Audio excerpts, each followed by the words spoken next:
Welcome, everyone, to another installment of Edible Ethics. I'm Jason, and this is Stephanie. And we're here to talk with you as we get good and high. And I'm feeling pretty high. I am not feeling pretty high, but I know I'm pretty high. You do? Epistemologically speaking, you are high? Yeah, there is no doubt because I felt myself get high. But right now I don't feel high. I just feel very relaxed. I just feel like, if this makes any sense, both a heavier and lighter version of myself. Yes. A heavier version because I can actually feel my whole body. Like I'm aware of my whole body right now. But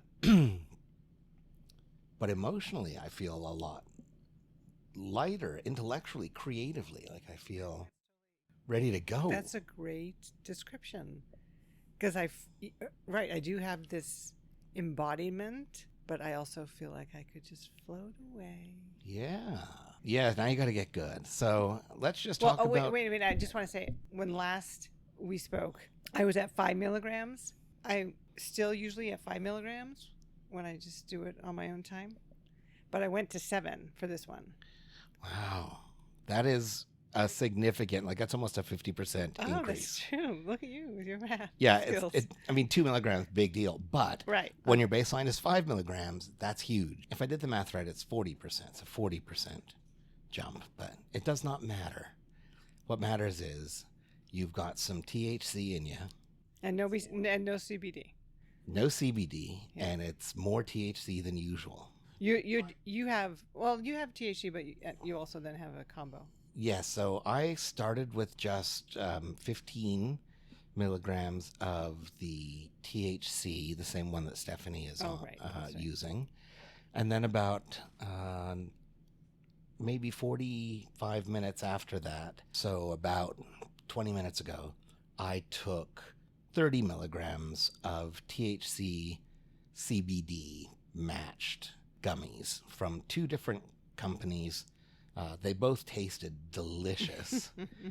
But I will mention, Stephanie, before we get into ethics, we'll just talk about the high part. But I have decided that my favorite style of gummy is a larger gummy that takes longer to chew, as distinct from a smaller gummy that you get down quickly. And I didn't expect that because I don't love the taste of cannabis. But there's something about a larger gum. So this brand Smokies with a Z on the end those are the biggest ones I've found, and they're like the size of a sour peach.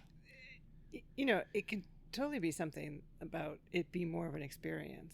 Because that's one thing about gummies is it's stripped away a lot of the pleasures that would come from, say, smoking marijuana. Exactly. Similar. It's like, it's not quite the same, but imagine the distinction between wearing a patch and smoking a cigarette. Yeah, right. These are very different.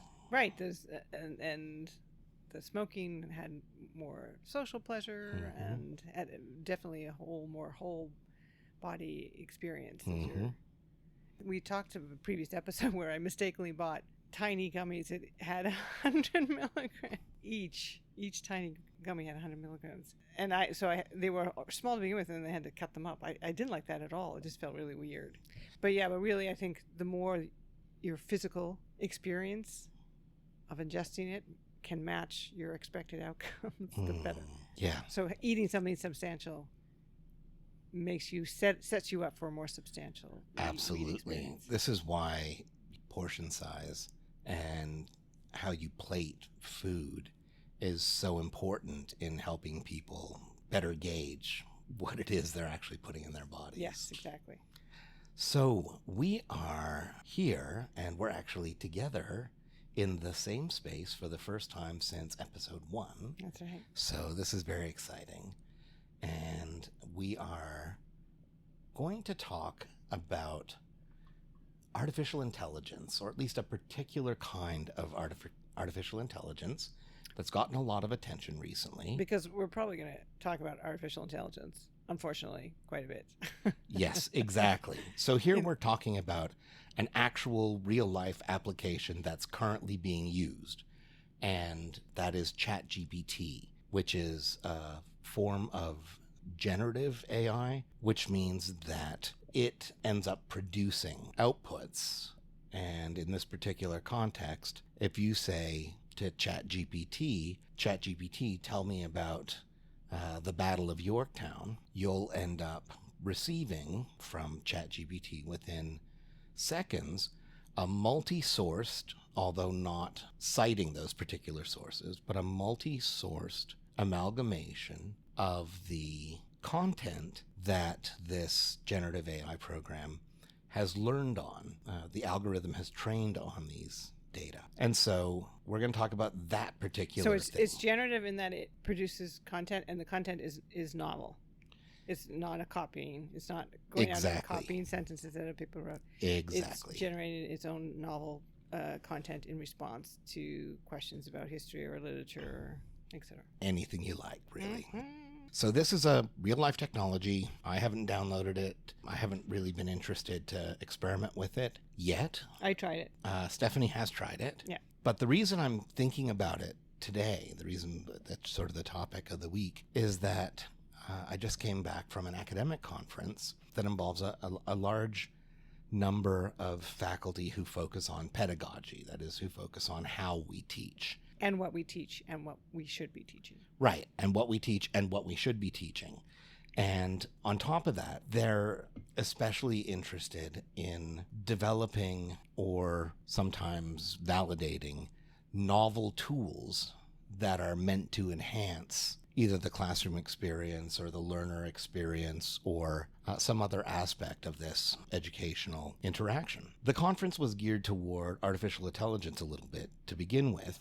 And on top of that, because, we've got these educators, these innovative educators attending, there were more than I expected, but totally understandable number of presentations on ChatGPT. And so you're all primed up here. So I'm all primed up. I've been thinking about this. Oh man. So what are the big concerns, right? So we talk about what we're doing is navigating the landscape here. Let's get a little sense of what this looks like. So I've seen just in the papers, right? There's this concern students will be using this to cheat, essentially. Yep. That's I guess the big one. Right. Students will be using this to cheat. They're supposed to write papers. They'll be using it to write papers. They're supposed to do research projects. They're supposed to keep journals. What any type of written product they could possibly use ChatGPT to produce for them. Yep, that's the biggest concern. That's the biggest concern. There are some other concerns about the potential use of ChatGPT by professors to generate content that definitely would need to be vetted, but might not be vetted, especially by an overworked adjunct professor with thousands of online students. I see. So they would cheat at their jobs, essentially. They could use it to... Faculty also could use it to cheat at their jobs. To cheat at their jobs, yeah. So was that it? And then there's some other concerns about the possible implications of is there a challenge here to the need for educators? Because if it's the case that students can effectively self-teach with ChatGPT in real time, do we need the formal education system? Right. So a student could say, tell me about Shakespeare's play Hamlet, and ChatGPT could deliver them a lecture instead of having to pay someone to deliver a similar sized lecture. Precisely. Okay, so there's the ethical issue of cheating. It is a cheating tool. I mean, how would you describe the other one? Are they just worried for their jobs? I mean, what's the ethical issue? Yeah, technological unemployment. Okay. And those the big two? Yeah. So students cheating, teachers cheating, and on the one hand, so cheating, and then on the other hand, the sort of concern about technological unemployment and turning over the future of education to algorithms. Okay, I'm not sure. That doesn't sound like it to me like they're in some sort of ethical conversation. That sounds to me that they're people scared of their jobs. I think that is a fair assessment. And so maybe then they cloak it into some sort of ethical prerogative. If they themselves are made irrelevant by technology, it's an existential threat to the humankind. Whereas, if the bank teller's made irrelevant to technology, I don't imagine that they're treating it with such urgency, ethical urgency. I mean, there's been tons of jobs that have been made redundant by technology, and there hasn't been an ethical outcry. I think you're probably right. All right. So that leaves us with a cheating problem. So why don't we reframe this as the big issue that a lot of people have raised about ChatGPT in education is that it is going to increase the opportunity for cheating. I find it interesting in terms of the way those two things are connected. The two things being the big ethical issue of cheating and increasing the possibility for cheating.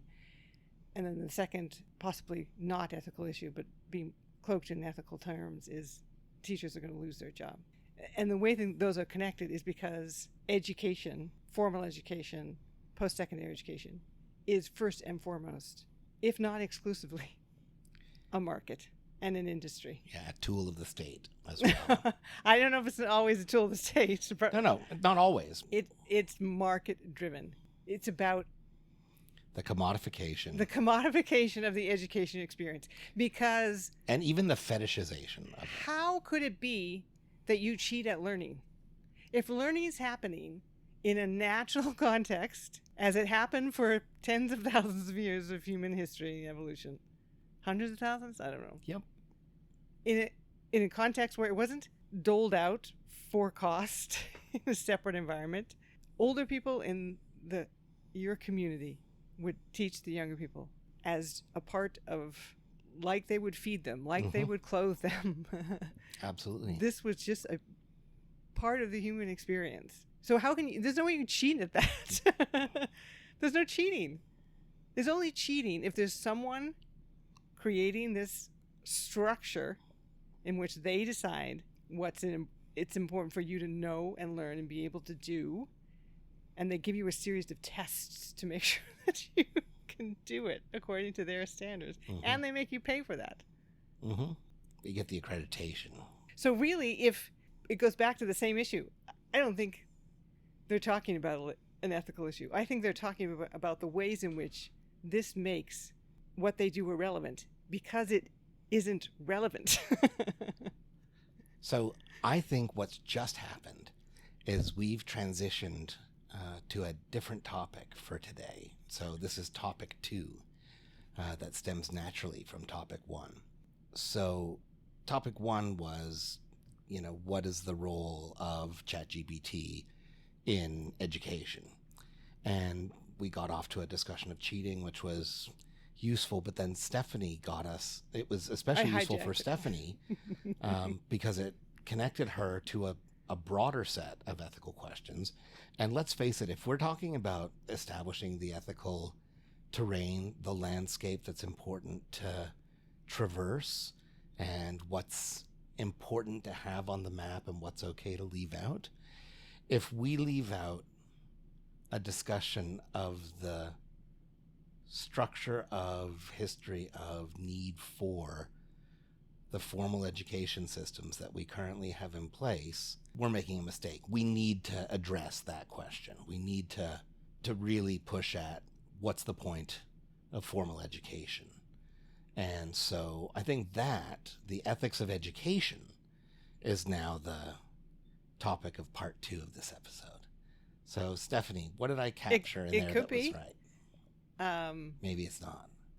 I mean, that's definitely a thread I like to pull on it, as you know. Yeah. But it doesn't have to abandon the trying to get at ChatGPT thing. Okay. Right, trying to get at it becomes more, which I think is appropriate. What is AI in education revealing to us about education? So that's a really good point. And, one of the very first things that this conference highlighted was that one of the very first implications of AI for education is that faculty are using it to enhance their presentations, to create better assignments, those two things. are what educators are using it for. So already we're seeing a net benefit potentially in the education system. There's an analogy to a bunch of technologies that has entered into the formal education system, as we say, not just education, teaching and learning, that have entered into the education system. I mean, for instance, calculators, and it entered into society Computers, more broadly. Yeah, and then all the various kind of computers. So insofar as they can force us to have a conversation about the activities that we do need to keep doing as humans, or that we can turn over to machines, whether they're intelligent or not intelligent. Mm-hmm. So no one does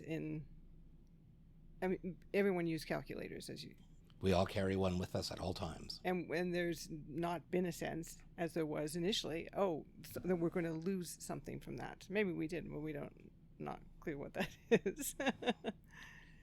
So with the ChatGPT, one thing I used it to do is to generate a summary. I put in the text, say, of our conversations here, and you can tell it to summarize. And you're kidding me. So you can take the transcript from this, yes, have it summarized by ChatGPT, and when you look at it, it strikes you as a good summary of it's a very good summary. Yes, it's an excellent summary. I need to get this technology into my life, Stephanie. I'm going to use it right in my next book. This is why people are both excited by it and scared shitless by it. I wonder if she'll be able to, Sure. That's what I'm calling ChatGPT. I wonder if she'll be able to identify any plot holes in that novel I've written. Oh, see, there you go. Tighten it up. Because the biggest challenge for me with that, I just introduced characters, and then I tried to remember things about them, and then they were always bit characters. They never played more than a 15-minute role in terms of the reader's experience. But, if they reappear, I don't want this to be confusing in any way. So, and I never mapped any of that shit out. Maybe she can she can be an editor as well. Well, that would be really good, because I believe that book, published under a pseudonym on Amazon, will make me a tidy fortune. Well, it can't be under a pseudonym. Your listeners are going to have to know how to find it. So I used it to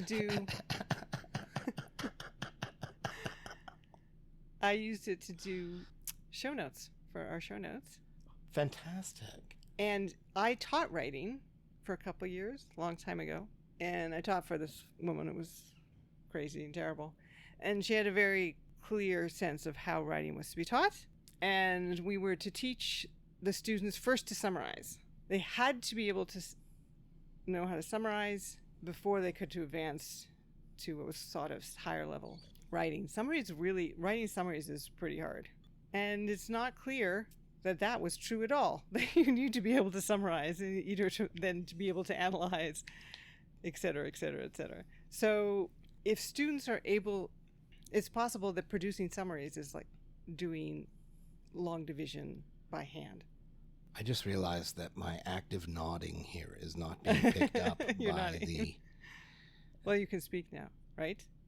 So it may be pointing out the parts of the education system in which students are being asked to do things and are paying to do things that is not maybe particularly valuable in what they learn and what they're looking to learn. Mm-hmm.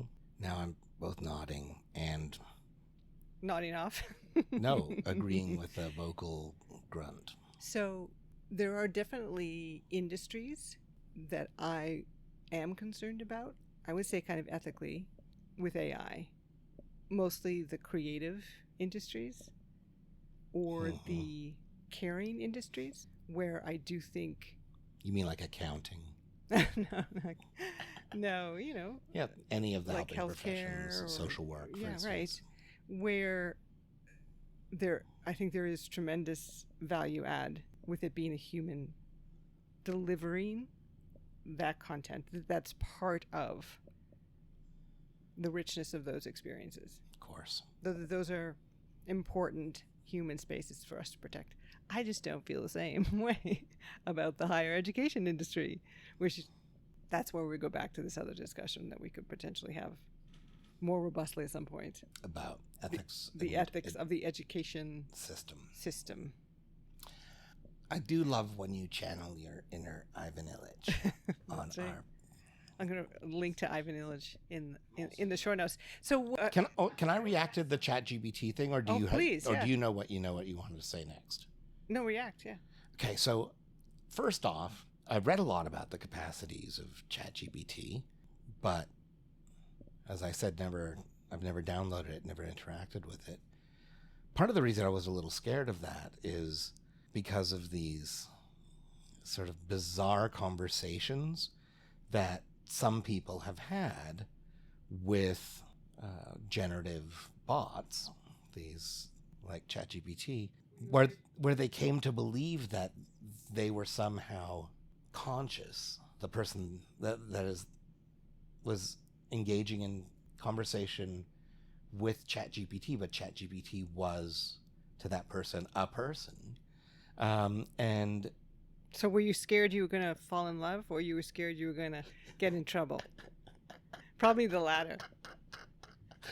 I just think I would have been frozen. Okay. I just think I wouldn't have known what to do. You would have been in trouble because you would have. Then I would have been in trouble probably. Yeah, you would have. So what you're saying is do this. If I am going to do this, make sure I do it on a privately owned device using. No, I meant I think that you would think that if you ascribed consciousness to ChatGPT, the consciousness would be such that you were being judged and you were being watched. Oh, absolutely. So we just turn that over to ChatGPT, being an overbearing mother. Yeah. Well, more or less what I was thinking, but nonetheless, to hear you talk about the ways you got that super you've excited. used it, and I have very basic use. Well, that's just it. Maybe I don't need to be scared of these other things because it's not like I need to get sucked into a vortex of, entropy right there. I can just go in and have it help me clean up, a plot line or summarize. Like I just wrote a 2,300 word essay and I need a 75 word abstract. I could ask it to, and I don't worry about that because it's helping to create something from my work exclusively. So you don't think your faculty friends would see that as cheating at your job? I don't think so because I am relying, so the ChatGPT is summarizing my work exclusively for me. So it's basically an extension of my will. But if I were to say, here's a 75 word abstract, write me a 2,300 word paper. More problematic. Way more problematic because it's not going to be drawing on my work. Right. It's not going to be writing 2,300 words based on my 75 word abstract. Yeah, right. So I'd be very interested to make that distinction. So your work is intellectual, not written.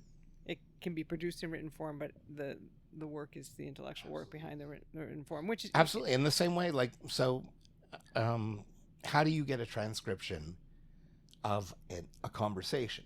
Right. I just used a transcription service online. Just same thing. It's just not intelligence. It's just computational power. Yeah, exactly.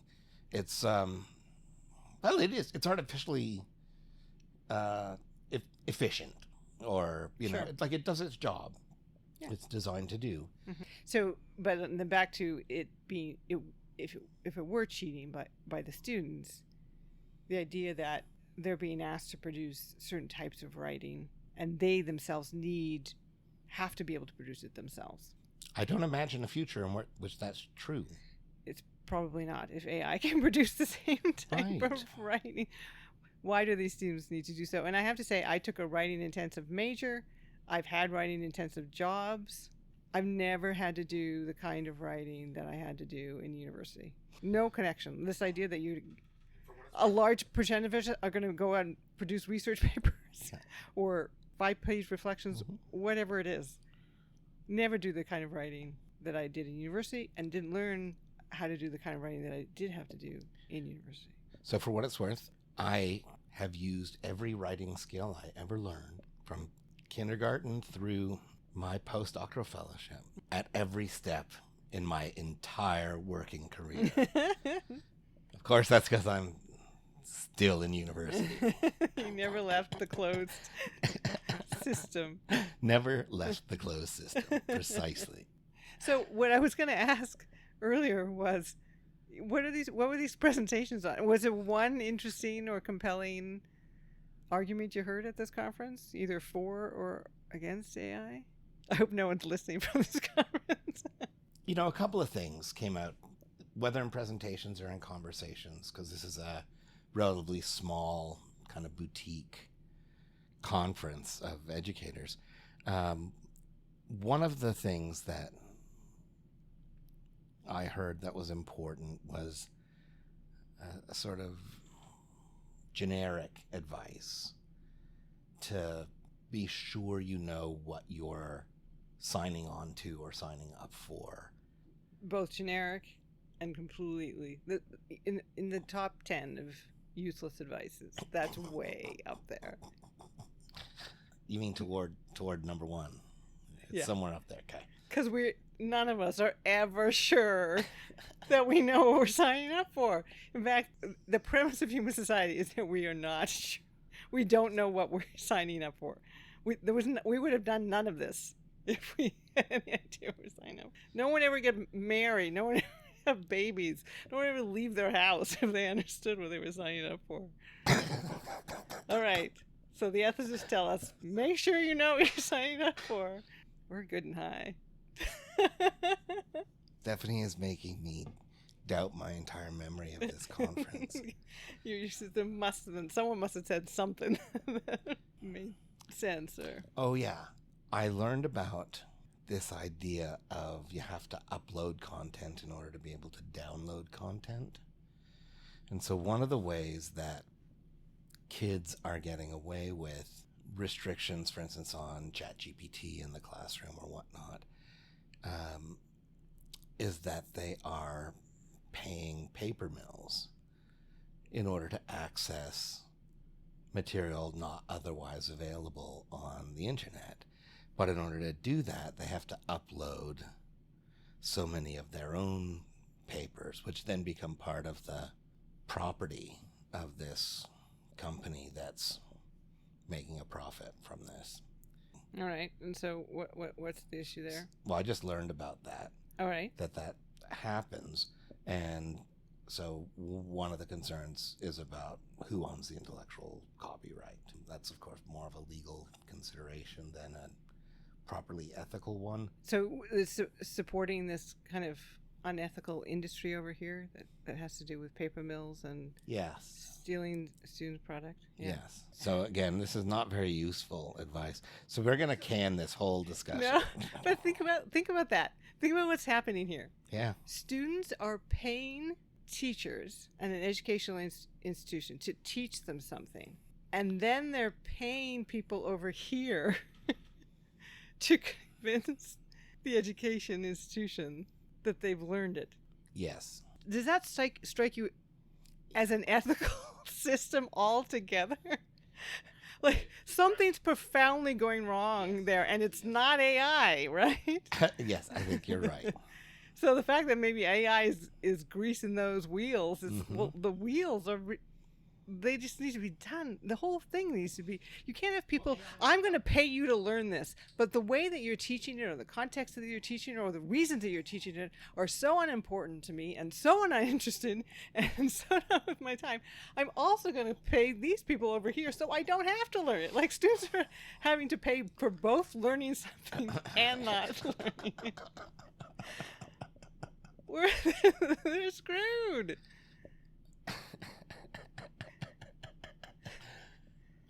There was something else you said that I wanted to react to with more than just a hearty chuckle. The hearty chuckle of highness. That could be my nickname.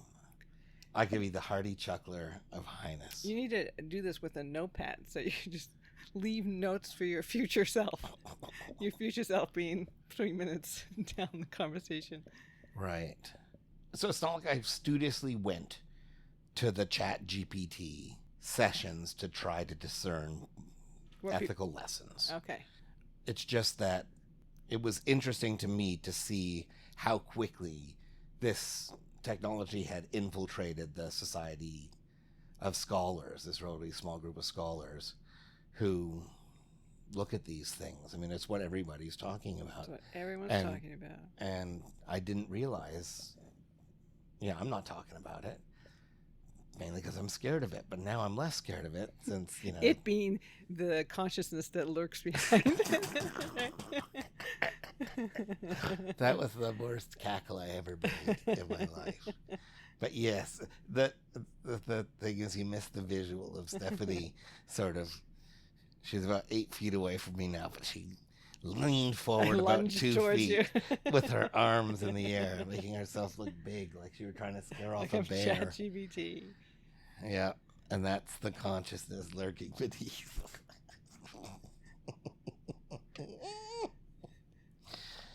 Okay, so back to AI And education. and education.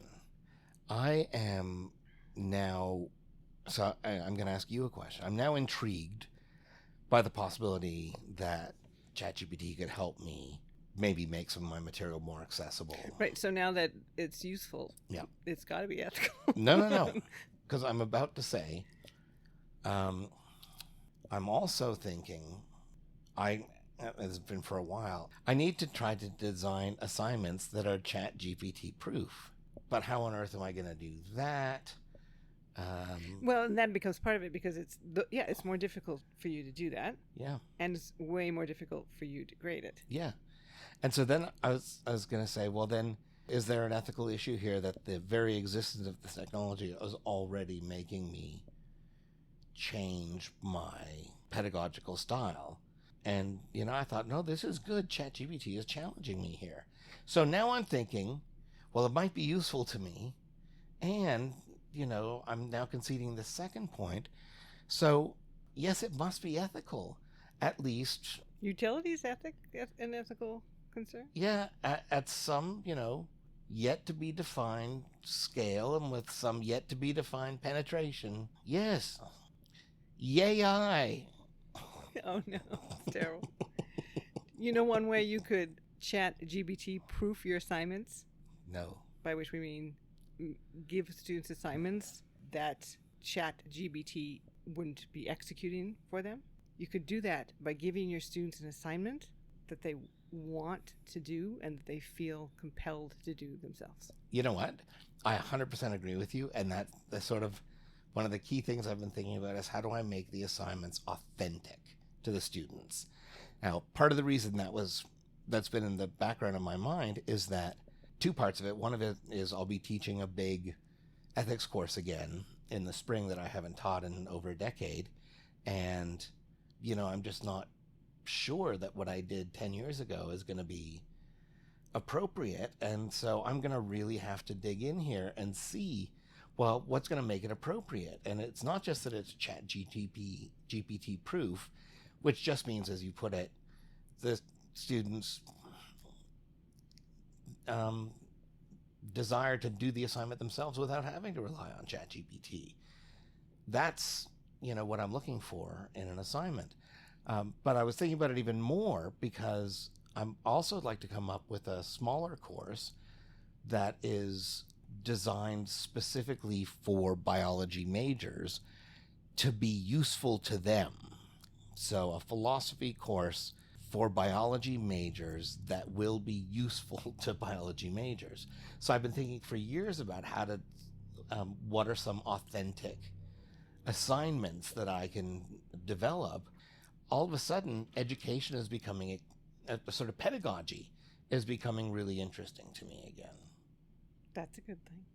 I think so.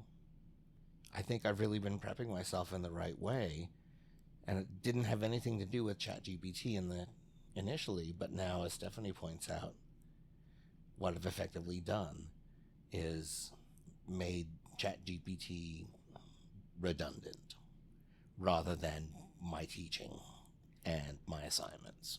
I love it.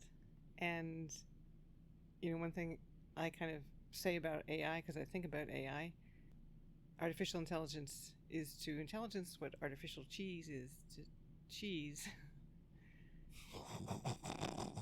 And if you want, How dare you degrade cheese by including it in the same sentence as artificial intelligence? No, that's perfect. You're right. so Artificial intelligence is as artificial artificial, is as intelligent as artificial cheese is cheese. and so if you don't want your students going to AI to get their knowledge and learning, then offer them cheese. Stop offering them Velveeta. Exactly. That's no knock against Velveeta. No, it's in fact Velveeta is quite delicious. Yeah, but you shouldn't be paying $20,000 a year. Exactly. For Velveeta. Or for the advice to use it. In fact, I think I haven't had Velveeta in years, but I still remember distinctly what it tastes like. Mm-hmm. And that's a good memory for me. Yeah, you can melt it on some cheese, on some nachos pretty easily. Yeah, like exactly. Right. Or I was thinking, mix it into But don't put it on your charcuterie board. You're not going to be invited back in that. Ooh, we had a charcuterie board earlier, didn't we? That's right. It was so good. We pre-gamed with charcuterie. We had some cheese. All right. Oh, so we end these conversations with major takeaway. What's your major takeaway? You know what, Stephanie? I'm going to own up to the very quick transition we were able to make through your reasoning from thinking about the ethics of AI in education to thinking about the ethics of the formal education system altogether. I think that was a really useful way of helping expand the moral landscape here that's worth exploring. Yeah, it makes the problems bigger, but we can still also focus on some of the subsidiary problems. But we need to address the big one too. In a connected way, my major takeaway is when you have a group of people concerned about a new experience or technology, including people concerned about the ethics, it's good to know where the money is. Mm-hmm. Like who's benefiting and who's losing in this situation. So yeah, you could do that with... And who's losing the worst? Right. Who is the most to lose? That's good. That's a good lens, I think, to see. Not the only lens, but it's a good lens to look at a lot of ethical issues. Like who's winning and who's losing. And is it good because these people are going to win? And is it bad because these people are going to lose? Absolutely. Great question. All right. Well, I don't know what I hope for. I can't remember how we end these things. Well, we both hope that you enjoyed our ramblings today as we tried to get good and high. And that you'll join us next time. This is Jason. And Stephanie. Have a good one.